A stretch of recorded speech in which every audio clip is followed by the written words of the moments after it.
નમસ્કાર દર્શક મિત્રો, હું છું રૂપલ લુણીચિયા. સંપૂર્ણ ન્યૂઝમાં આપનું સ્વાગત છે. બનાસકાંઠાના દાંતીવાડા તાલુકામાં પાંથાવાડામાં આવેલી તિરુપતિ બાલાજી માધ્યમિક અને ઉચ્ચતર માધ્યમિક શાળાના સંચાલક, આચાર્ય અને ક્લાર્ક 10,000ની લાંચ લેતા ઝડપાતા ચકચાર મચી જવા પામી છે.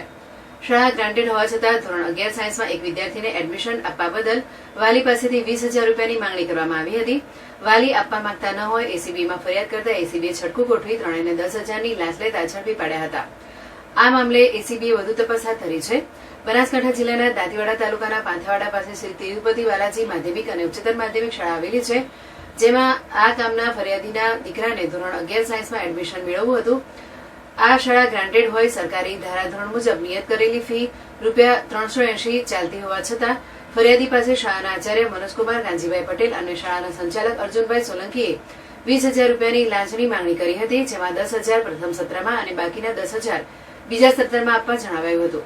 એસીબીએ છટકું ગોઠવી શાળામાંથી ત્રણેયને ઝડપી લીધા હતા અને આ કામના ફરિયાદી લાંચ આપવા માંગતા ન હોય એસીબીનો સંપર્ક કર્યો હતો.